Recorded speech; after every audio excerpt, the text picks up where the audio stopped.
Hello दोस्तों, स्वागत है आपका आपके YouTube चैनल डीजे कॉमिक्स में। तो चलिए दोस्तों, शुरू करते हैं सुपर कमांडो ध्रुव के चैंपियन किलर के दूसरे भाग आखिरी दाव के साथ। हा हा हा हा हा। सुपर कमांडो ध्रुव, अब तुम पुलिस को यह बताने की तैयारी कर लो कि ड्रेजलर का खून तुमने क्यों किया। हा हा हा हा हा हा हा। यह हंगामा राजनगर स्पोर्ट्स मीट में एक मोटरसाइकिल रेस से शुरू हुआ था, जिसमें ध्रुव पर चैंपियन किलर ने एक अन्य मोटरसाइकिल सवार गैलीलो के धोखे में हमला किया था। असावधान ध्रुव को मुंह की खानी पड़ी और चैंपियन किलर सुरक्षित भाग गया। चैंपियन किलर का अगला हमला तैराक जेरी पर हुआ और ध्रुव की लाख सतर्कता के बावजूद चैंपियन किलर जेरी को अपंग बना गया। नताशा के खोजबीन से पता लगा कि चैंपियन किलर कारा नाम का एक व्यक्ति हो सकता है, जो गैलीलो और जेरी के साथ साथ बॉक्सर ड्रेजलर और फुटबॉल खिलाड़ी सारादोना का भी मैनेजर रह चुका था। ये सभी खिलाड़ी जर्मनी के थे। इस बीच सारादोना पर भी चैंपियन किलर का हमला हुआ, लेकिन ध्रुव ने सारादोना को तो बचा लिया। भागते हुए चैंपियन किलर का ध्रुव और नताशा ने पीछा किया, परंतु ध्रुव को एक बार फिर हार का सामना करना पड़ा और चैंपियन किलर नताशा को बंधक बनाकर ले गया। उधर नताशा को बचाने गया ध्रुव चैंपियन किलर के जाल में फंस गया और चैंपियन किलर ने ध्रुव को सैकड़ों फीट ऊपर से नीचे गिरा दिया। सारादोना पर हुए हमला के बाद गैलीलो, सारादोना और ड्रेजलर ने जर्मनी वापस जाकर चैंपियन किलर से हिसाब बराबर करने का फैसला किया। अब मुझे इसकी दर्दनाक मौत का तमाशा देखने को मिलेगा। लेकिन अब तक कमांडो पीटर और करीम घटनास्थल तक आ पहुंचे थे। करीम, देखो, देख रहा हूं पार्टनर, पर घबराओ मत, मैं अपने कैप्टन का बाल भी बाका नहीं होने दूंगा। करीम का पैर एक्सीलरेटर पर पूरे वजन के साथ दब गया और जीप गोली किसी रफ्तार से ध्रुव और जमीन के बीच में आ गई। यह क्या, यह जीप कहां से आ गई? और ऊपर नताशा को थामने वाली पतली रस्सी ने भी दम तोड़ दिया। ओ तड़ाक! बचाओ, मैं नीचे गिर रही हूं। लेकिन अब मैं तुझे गिरने नहीं दूंगा लड़की, क्योंकि अब तू ही मेरी यहां से सुरक्षित बाहर निकलने की गारंटी है। तुम्हारी किस्मत वाकई बहुत तेज है सुपर कमांडो ध्रुव, और मेरी बहुत खराब कि तुम जिंदा बच गए। मैं जानता हूं कि अब तुम मेरा पीछा दुनिया के आखिरी छोर तक नहीं छोड़ोगे, इसलिए मैं इस लड़की को अपने साथ लेकर जा रहा हूं। और इस बार अगर तुमने मेरा रास्ता रोका तो मैं इसका हाल भी जेरी जैसा कर दूंगा। हेलीकॉप्टर के पर घूमने शुरू हो गए।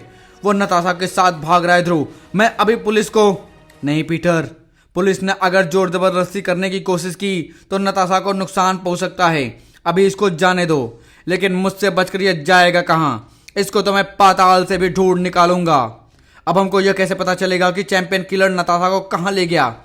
चैंपियन किलर के जीवन का एक ही मकसद है, गैलीलो, ड्रेजलर और सारादोना से बदला लेना। ये तीनों जहां भी जाएंगे चैंपियन किलर वहां पर जरूर आएगा, इसलिए अब हमारे लिए इन तीनों पर नजर रखनी बहुत जरूरी है। लेकिन वे तीनों तो आज सुबह ही चले गए ध्रुव। चले गए? पर कहां? वे लोग आज सुबह अपने प्राइवेट प्लेन से जर्मनी के बॉन शहर के लिए रवाना हो गए। एकाएक जाने का कोई कारण उन लोगों ने नहीं बताया। और हाँ, याद आया, तैराक जेरी भी उनके साथ ही था, स्ट्रेचर पर। बान सेल स्पोर्ट्स इंस्टीट्यूट भी तो बान शहर के पास ही स्थित है, जहां से प्रशिक्षण पाकर ये चारों सामान्य खिलाड़ी विश्व चैंपियन बन गए। यू आर राइट रेनू, यह संयोग नहीं हो सकता। सेल स्पोर्ट्स इंस्टीट्यूट का इस पूरे घटनाक्रम से गहरा संबंध है। मुझे पूरा यकीन है कि हमारा सारे सवालों का जवाब वहीं पर है, और नताशा भी। ध्रुव का ख्याल एकदम सही था, क्योंकि उसी वक्त बान शहर की ओर बढ़ते एक प्लेन में। तो घबरा मत जेरी, हम तेरा बदला जरूर लेंगे। जब गीदड़ की मौत आती है तो वह जंगल से भागकर शहर आता है। हमारा दुश्मन अगर जेल से भागा है तो सिर्फ हमारे हाथों से मरने के लिए। लेकिन होनी ने इस बदले की लड़ाई में एक नया पात्र जोड़ दिया था, और इस वक्त वह भी स्टार की शक्ल वाले अपने प्राइवेट प्लेन में बान शहर की तरफ बढ़ रहा था। अगले दिन बान शहर के बाहर स्थित सेल स्पोर्ट इंस्टीट्यूट में एक अनपेक्षित मेहमान आया। जाइए मिस्टर ध्रुव, डायरेक्टर साहब आपका इंतजार कर रहे हैं। और थोड़ी देर में ध्रुव डायरेक्टर साहब को पूरी कहानी सुना चुका था। और फिर मैं भी बान आ गया। कहानी तो दिलचस्प है, लेकिन इसमें मैं तुम्हारी क्या मदद कर सकता हूँ? जिन खिलाड़ियों पर हमले हुए हैं वे सभी आपके ही इंस्टीट्यूट के हैं, और चैंपियन किलर का कहना है कि वे सभी धोखे से चैंपियन बने हैं। मैं आपसे सिर्फ इतना जानना चाहता हूँ, इस धोखे का क्या मतलब हो सकता है? डायरेक्टर एक सेकंड में आग बबूला हो उठा। क्या तुम यह कहना चाहते हैं कि हमारे इंस्टीट्यूट में खिलाड़ी बनाने के लिए गैरकानूनी तरीके अपनाए जाते हैं?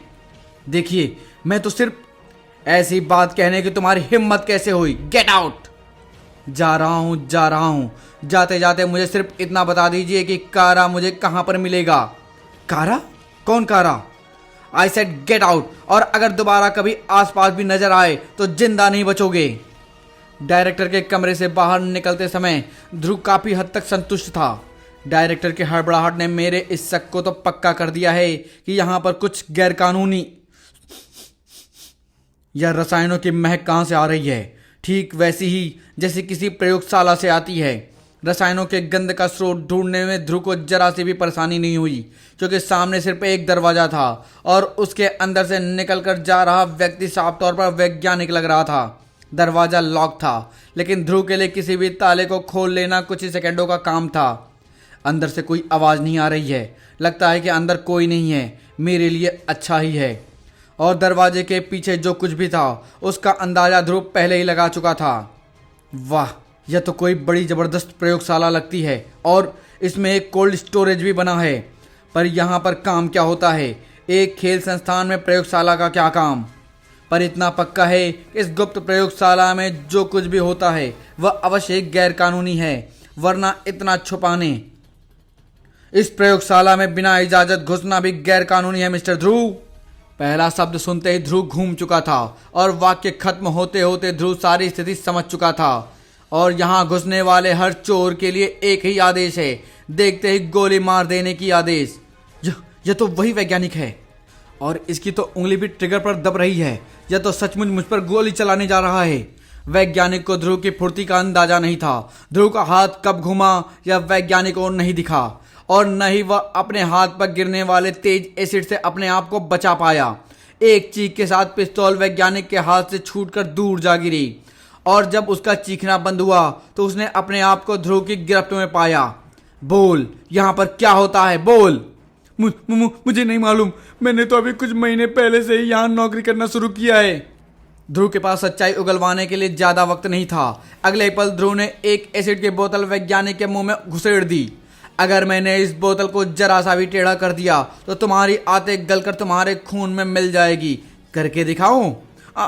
यहाँ पर मैं रिसर्च करता हूँ ऐसे स्टेरॉइड बनाने के लिए जो किसी भी ड्रग टेस्ट में पकड़े न जा सके, पर अब तक ऐसे स्टेरॉइड मैं नहीं बना सका हूँ। स्टेरॉइड यानी वे दवाइयाँ जिनका प्रयोग खिलाड़ी अपनी ताकत बढ़ाने के लिए करते हैं, पर यह तरीका तो गैरकानूनी है। तभी अभी कौन सिखाता वॉल्ट? यह तो डायरेक्टर की आवाज़ है और वह इधर ही आ रहा है। अब यहाँ रुकना बेकार है। यहाँ से मुझे तो जानकारी मिल सकती थी, वह मिल चुकी है। माय गॉड, यह तो वही छोकरा ध्रुव है। लेकिन जब तक कोई बाहर झांक पाता ध्रुव सुरक्षित छत पर पहुंच चुका था। कहाँ गया वह लड़का? मालूम नहीं सर, नीचे तो वह कहीं नजर नहीं आ रहा है। तो क्या उसको पर लग गए मूर्ख?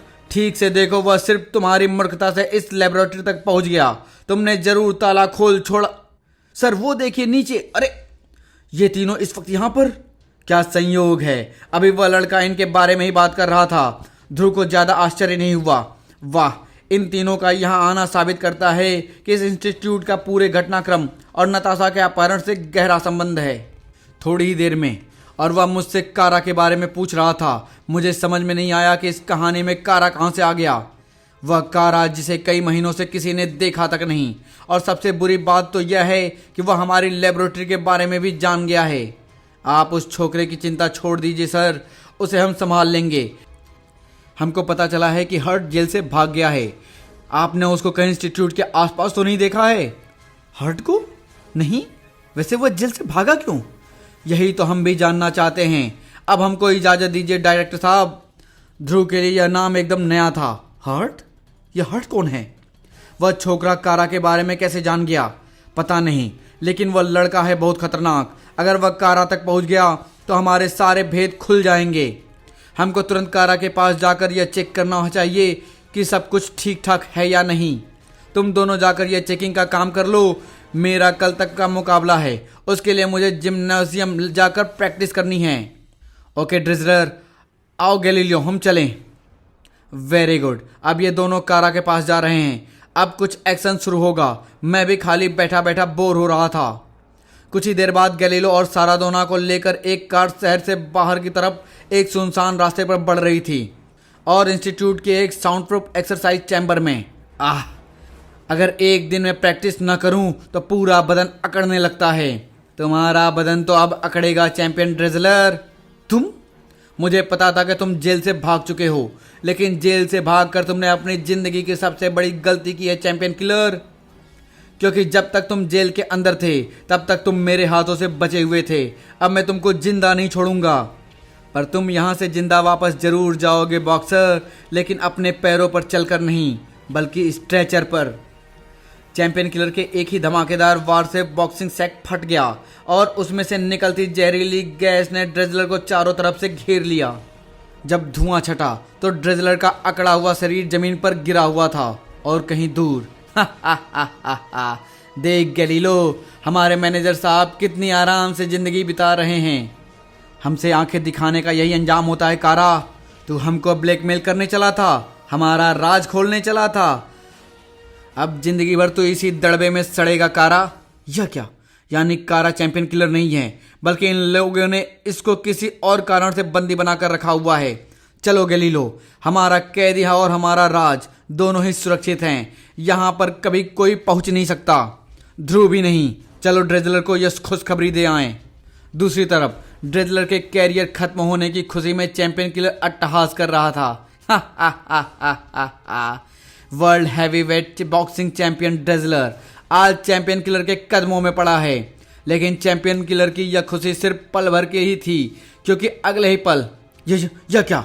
तुम्हारे हाथ पैर तो चल रहे हैं, यानी तुम पर मेरी नर्व गैस का असर नहीं हुआ। धड़ाक!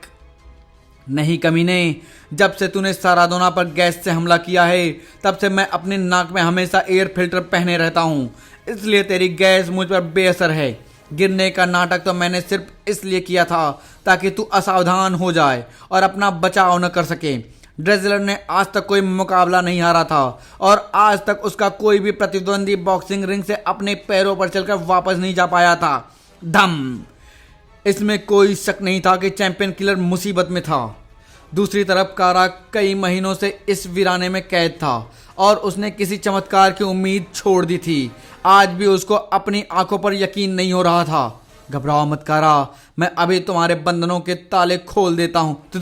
तुम कौन हो? धीरज रखो कारा, अभी 5 मिनट में तुम सब समझ जाओगे।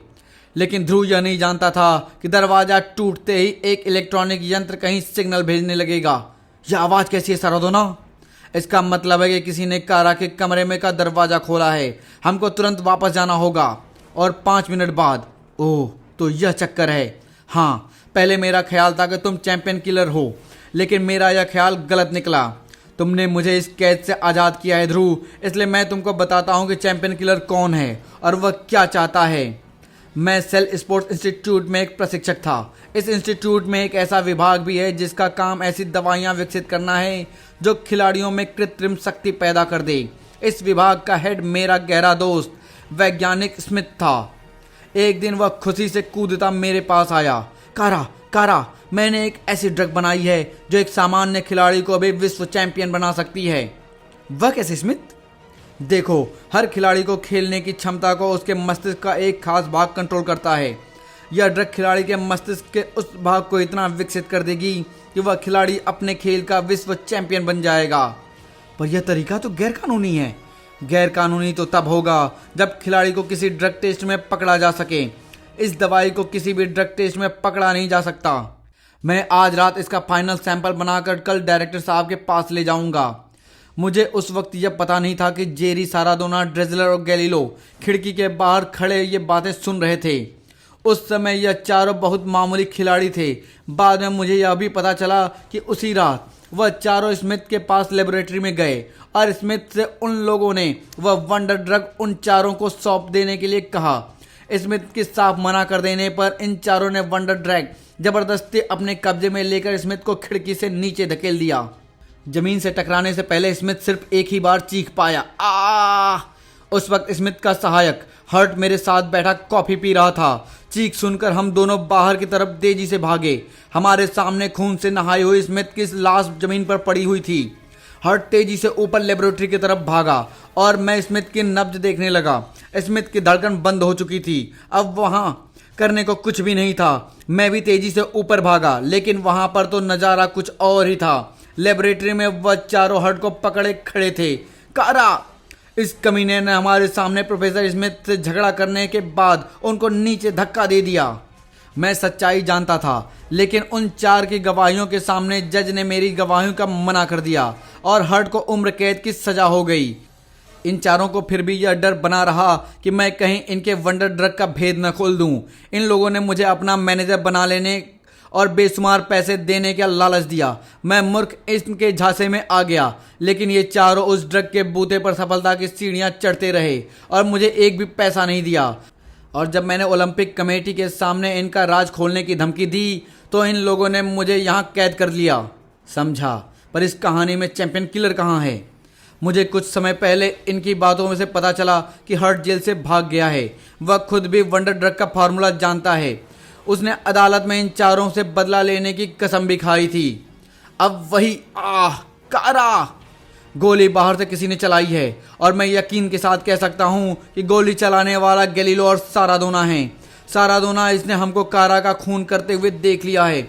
घबरा मत गैलीलो, गाड़ी से कुचली हुई लाश से गवाही नहीं देती। यह तो सीधा मेरी ही तरफ आ रहा है। कार बिजली की तरह ध्रुव की तरफ लपकी। छुपने का वक्त नहीं था, और वैसे भी ध्रुव ने मुसीबत से बचकर भागना नहीं बल्कि उसका सामना करना सीखा था। अगले पल सारादोना और गैलीलो ने एक आश्चर्यजनक दृश्य देखा। सारादोना, यह तो बच गया। इतनी फुर्ती! यह आदमी नहीं, शैतान का भी बाप है। कोई आदमी ऐसा करिश्मा नहीं कर सकता। इससे उलझना बेवकूफ़ी होगी। अब हमारे सामने एक ही रास्ता है। इस छोकरे से सिर्फ ड्रेजलर ही निपट सकता है। ये दोनों भागकर अब भी ड्रेजलर की मदद लेने जा रहे हैं, पर फिर भी ये मुझसे बच नहीं पाएंगे। ड्रेजलर वाकई ये खूंखार वैसी था, और अपना पहला दाव बेकार हो जाने के बाद चैंपियन किलर उससे बच नहीं पा रहा था। संघर्ष जीने और मरने का था। यह बात साफ थी कि दोनों में से कोई एक व्यक्ति ही जिंदा बच सकता था। चैंपियन किलर ने लपक कर एक भाला उठा लिया। अब सोचने का समय नहीं था। लड़ाई आर पार की थी। चैंपियन किलर अपना निर्णय लेने से पहले पल भर को भी नहीं ठिठका। जेवेलियन का नुकीला फल ड्रेजलर के सीने को बीचों बीच से छेदता हुआ पीछे दीवार में जा धंसा। ड्रेजलर का काम पल भर में तमाम हो गया। अगले कई मिनटों तक चैम्बर में मरघट सी खामोशी छाई रही, और इस खामोशी को तोड़ने वाली ड्रेजल, गैलीलो और सारादोना की घुटी घुटी चीखें थी। लेकिन वे दोनों पूरे तरीके से चीख भी नहीं सके, क्योंकि चीख के बीच में ही उनको महसूस हुआ कि एकाएक फर्श की छत की जगह पर आ गया है और छत फर्श के स्थान पर। और अगले पल एक भीषण अट्टहास ने उनके भय को कई गुना बढ़ा दिया। हर्ट, हमको माफ कर दो हर्ट। हर्ट मर चुका है कमीनो। अब मैं हर्ट नहीं, चैंपियन किलर बन गया हूं। तुम जैसे चैंपियनों के खून का प्यासा। हमको मारना नहीं। तुम दोनों को तो मैं ऐसे भी नहीं मारूंगा। तुम दोनों को तो मैं तब तक यातनाएं दूंगा जब तक कि तुम लोग ये कबूल न कर लो कि ड्रेजल की हत्या तुम दोनों ने की, ताकि तुम भी यह जान लो कि हत्या के झूठे आरोप के कारण जेल में सड़ना कैसा लगता है। अब तुम लोग या तो जेल में सड़ोगे या मेरे हाथों से मरकर नर्क में, और जो चाहो वो चुन लो। चुनने का काम तो अब तुमको करना है हर्ट और चैंपियन किलर। ध्रुव, तुम यहां पर कैसे पहुंच गए? फालतू की बातों का मेरे पास वक्त नहीं है। अब तुम शांतिपूर्वक आत्मसमर्पण करके मेरे साथ चलते हो या फिर मुझे जोर जबरदस्ती करने के लिए मजबूर करोगे। मैं जानता था कि तुम मेरा पीछा दुनिया के अंत तक भी नहीं छोड़ोगे, इसलिए ट्रंप का इक्का मैं अपने साथ लेते आया था। तुम्हारी चहेती नताशा। अगर तुमने मुझे रोकने की कोशिश की तो इस बटन का हल्का सा दबाते ही दूर कहीं पर तुम्हारे नताशा के चीथड़े उड़ जाएंगे। ओह, यह कैसी दुविधा है। नताशा की जान के बदले इन दोनों की जान। लेकिन चैंपियन किलर अपना वादा पूरा करेगा, इसमें मुझे शक है। इसलिए चैंपियन किलर से मुझे हिसाब अभी बराबर करना है। चैंपियन किलर को ध्रुव से इस हरकत की उम्मीद नहीं थी। वैसे भी उसके दोनों हाथ भरे हुए थे, जिनको ध्रुव ने तुरंत खाली करा दिया। रिमोट कंट्रोल हवा में उड़कर दूर जा गिरा और साथ ही रस्सी भी उसके हाथ से छूट गई। हवा में कई मीटर ऊपर टंगे गैलीलो और सारादोना तेजी से नीचे गिरने लगे और गिरने का नतीजा क्या होगा यह ध्रुव अच्छी तरह से जानता था। वह तेजी से रस्सी के दूसरे छोर की तरफ लपका और एक झटके के साथ सारादोना और गैलीलो हवा में ही रुक गए। चैंपियन किलर अब तक संभल चुका था। इसके अंदर तो जबरदस्त ताकत है। पहले ही वार से मेरा सर घूमने लगा, लेकिन इसका मुकाबला करने के लिए मुझे रस्सी को छोड़ना पड़ेगा और मैं रस्सी तब तक नहीं छोड़ सकता जब तक मैं इसको कहीं पर बांध ना दूं। धड़ाक। अब सारादोना गैलीलो सुरक्षित थे और ध्रुव चैंपियन किलर का सामना करने के लिए आजाद था। यह अपने बाएं हाथ का इस्तेमाल नहीं कर पा रहा है। लगता है इसको इस हाथ में कहीं से चोट लग गई है। चाहे जो भी कारण हो, इस बात से मुझे ही फायदा है। लेकिन चैंपियन किलर के पास एक और खतरनाक हथियार थी, उसके स्पाइक शूज, और ध्रुव के पास इस हथियार का कोई काट नहीं था। अब बचाव का सबसे अच्छा तरीका जवाबी हमला था। खटाक। चैंपियन किलर को फिर संभलने का मौका नहीं मिला। लेकिन वंडर ड्रग के असर में होने से चैंपियन किलर की ताकत ध्रुव की ताकत से कई गुना ज्यादा थी। तड़ाक। और ध्रुव इतनी देर तक लड़ने से थोड़ी थकान भी महसूस कर रहा था, इसलिए इस लड़ाई में चैंपियन किलर की जीत की संभावनाएं बढ़ती जा रही थी। हवा में उड़ता ध्रुव का शरीर वजनों को रखने वाली रैक से जा टकराया और सैकड़ों किलो भारी वजन ध्रुव के शरीर पर बारिश की बूंदों की तरह गिरने लगा। ठनाक छन छन टड़ाक टक टक टन। ध्रुव का शरीर इस जबरदस्त बोझ के नीचे दबता चला गया और वजनों ने ध्रुव के शरीर को जमीन के साथ चिपका दिया। ध्रुव के लिए अपने शरीर को जमीन से 1 इंच ऊपर उठाना भी असंभव था। ऐसी स्थिति में ध्रुव अपने शरीर पर खड़ी मौत को असहाय सा देखने के अलावा और कुछ नहीं कर सकता था। बूट की एक तेज ठोकर से ध्रुव का दिमाग बेहोशी से के अंधकार में डूबता चला गया और न जाने कितनी देर बाद जब ध्रुव को होश आना शुरू हुआ, तब तक कमरे का दृश्य बदल चुका था। इसका नाम ध्रुव है। यह आपको कैसे पता चला? इसने मुझे खुद बताया था। होश में आने की बधाई हो मिस्टर ध्रुव। पुलिस आपके होश में आने का बेसब्री से इंतजार कर रही है। दरअसल पुलिस को यह जानने की बहुत जल्दी है कि तुमने ड्रेजलर की हत्या क्यों की और गैलीलो और सारादोना कहाँ हैं। ड्रेजलर की हत्या मैंने नहीं, चैंपियन किलर हर्ट ने की है और गैलीलो और सारादोना को भी वही ले गया है। झूठ बोल रहे हो तुम। इस इंस्टीट्यूट के अंदर तुम्हारे अलावा और कोई बाहरी व्यक्ति नहीं आया और हर्ट तो आसपास नजर तक नहीं आया। तो इसका मतलब है कि वह अब तक इंस्टीट्यूट के अंदर ही है। मुझे उसे ढूंढने जाने दो, वरना बहुत देर हो जाएगी। सॉरी मिस्टर ध्रुव, यहाँ के हालात देखते हुए हम आपको छोड़ नहीं सकते। मेरे पास बहस करने का समय नहीं है। अगर तुम मुझे नहीं छोड़ोगे तो मुझे अपनी राह खुद बनानी होगी। इसे पकड़ो, भागने मत। तो इसलिए चैंपियन किलर ने मुझे जिंदा छोड़ दिया ताकि ड्रेजलर की हत्या का आरोप मुझ पर लगे और इस बीच वह आराम से अपना काम कर सके। लेकिन अब वह मुझसे बच नहीं सकेगा, क्योंकि अब मुझे पता है कि उस तक कैसे पहुंचा जा सकता है। ऊपर लेबोरेटरी में वॉल्ट हमेशा की तरफ व्यस्त था, लेकिन आज उसकी व्यस्तता में बाधा पड़ने वाली थी। तुम फिर यहाँ पर? हाँ वॉल्ट, लगता है कि तुम अभी कहीं से दौड़ कर आ रहे हो। दौड़कर? मैं एक वैज्ञानिक हूँ मिस्टर ध्रुव, रीसर नहीं। तो तुमने ये स्पाइक शूज क्यों पहन रखी है वॉल्ट?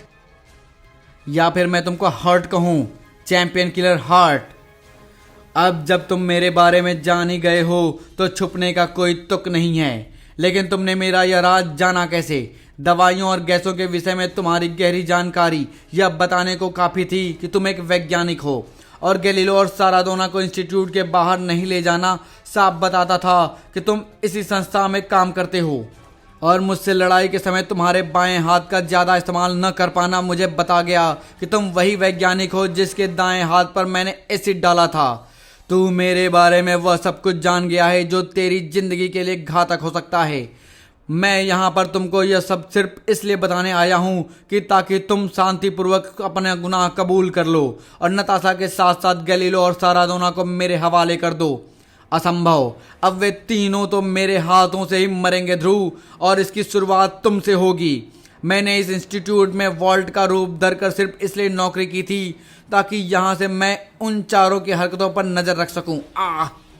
और तुम चाहते हो कि बगैर उन चारों के खात्मा किए मैं आत्मसमर्पण कर दूं? ऐसा कभी नहीं होगा। इतनी लंबी छलांग देखकर भी यकीन नहीं होता। लेकिन इस बार ध्रुव इस खेल को ज्यादा देर तक खेलने के मूड में नहीं था और चैंपियन किलर की ताकत से निपटने के लिए उसका आत्मविश्वास ही बहुत था। अब बोल, नताशा, गैलीलो और सारादोना को तूने कहां पर रखा है? वे तीनों इसी इंस्टीट्यूट के अंदर ही हैं, या तो मैं जानता हूं, लेकिन वे कहां पर हैं या तो मुझे तू ही बताएगा, या तो तुम मुझसे मरते दम तक नहीं जान पाओगे। और मुझे मारना तुम्हारे बस की बात नहीं है चैंपियन, क्योंकि चैंपियन किलर कुश्ती का भी चैंपियन है। ऐसे तो यह कुछ भी नहीं बताएगा। इसको चित करने का अब मुझे इस पर आखिरी दाव का इस्तेमाल करना ही पड़ेगा, अपने दिमागी दाव का। लेकिन चैंपियन किलर ने ध्रुव को वह दाव चलाने का मौका नहीं दिया। एक के बाद एक हथौड़े जैसे वार ध्रुव के शरीर पर पड़ते रहे, दाड़ धड़ाक। और आखिरकार ध्रुव के पैरों ने उसका साथ छोड़ दिया, बेहोश हो गया। आज मेरे सारे दुश्मन एक साथ ही खत्म होंगे।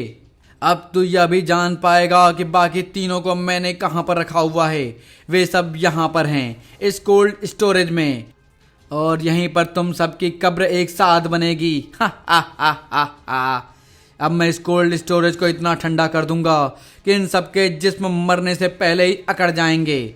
थर्मामीटर का पारा तेजी से नीचे गिरने लगा और शून्य के भी नीचे उतर गया, -50 पर आकर थम गया। आज मेरे सारे काम खत्म हो गए, मेरे सभी दुश्मन एक साथ ठिकाने लग गए। अब थोड़ी देर में जब पुलिस यहाँ पर आएगी तो उनको 4 अकड़ी हुई लाशें मिलेगी, और मैं तब तक अपने हेलीकॉप्टर से बहुत दूर जा चुका होऊंगा। मुझे तुम्हारे हवाई किलो को तोड़ते हुए बड़ा दुख हो रहा है। तुम्हारा कोल्ड स्टोरेज काम नहीं कर रहा है, मैंने उसका फ्यूज निकाल लिया है। तुम बाहर कैसे निकले? ऐसे तालों को खोलना मेरे लिए बाएं हाथ का काम है। यानी तुम बेहोश नहीं हुए थे? बेहोश होने का तो मैंने सिर्फ नाटक किया था, क्योंकि मैं जानता था कि बेहोश होने पर तुम मुझको भी वहीं लेकर जाओगे जहां पर तुमने बाकी तीनों को रखा है। यह मेरा आखिरी दाव था, और इस दाव से तुम पटकनी खा गए। यह सचमुच तेरी आखिरी दाव था छोकरे, क्योंकि इसके बाद तू कभी कोई दाव नहीं चला पाएगा। क्रोध से कांप रहा चैंपियन किलर ध्रुव की तरफ लपका, लेकिन अब ध्रुव का दूसरा ही रूप चैंपियन किलर के सामने था। परंतु चैंपियन किलर के लिए भी परिस्थिति अब जीने और मरने की थी, और इस वक्त उसकी हालत चोट खाए घायल और आदमखोर शेर की तरह थी। यह तो मुझे जान से भी खत्म कर देना चाहता है, और अगर मुझे जल्दी ही इसे रोकने का रास्ता ना मिला तो यह अपने मकसद में कामयाब भी हो जाएगा। कोई रास्ता मिलने तक मुझे ऐसे ही इसका मुकाबला करते रहना होगा। लेकिन ध्रुव को अनजाने में ही चैंपियन किलर को रोकने का रास्ता मिल चुका था। हवा में उड़ता हुआ चैंपियन किलर का शरीर पीछे रखे एक मोटे कांच के जार से जा टकराया, और एक छनाके के साथ आवाज के साथ गैस के गहरे बादलों ने चैंपियन किलर को लपेटे में ले लिया। यह तो उसी तरह की नर्व गैस लगती है जिसका प्रयोग चैंपियन किलर ने सारादोना पर किया था, यानी इस गैस को यहीं पर बनाता था। मास्क होने के बावजूद भी चैंपियन किलर नर्व गैस के गहरे बादल के असर से बच नहीं पाया, और वह लड़खड़ाकर नीचे गिर पड़ा। चैंपियन किलर जिस हथियार से दूसरों को खत्म करना चाहता था, उसने आज उसी को अपंग बना दिया था। और फिर बाद में सारादोना और गैलीलो ने कारा का कत्ल करना कबूल कर लिया है मिस्टर ध्रुव, और यह भी साफ हो गया है कि ड्रेजलर का कत्ल हर्ट नहीं किया है। और आपकी सारी रिपोर्ट हमको इंटरपोल से मिल चुकी है। हमको अपने पहले के बर्ताव के लिए खेद है, मुझे भी अपने किए पर खेद है। मैं आज से ही अपने इंस्टीट्यूट की लेबोरेटरी बंद कर दे रहा हूँ। गलत तरीके अपनाने का क्या अंजाम होता है यह मैं देख चुका हूँ। मुझे खुशी है कि आपकी आंखें खुल गई डायरेक्टर साहब। खेलों को प्रतिद्वंदिता की भावना से ही नहीं, बल्कि खेल भावना से भी खेलना चाहिए। और फिर स्टार प्लेन भारत की धरती की तरफ वापस चल दिया, लेकिन इस बार उसमें ध्रुव के साथ साथ नताशा भी थी। समाप्त। तो धन्यवाद दोस्तों, मिलते हैं अगली कॉमिक्स में। धन्यवाद।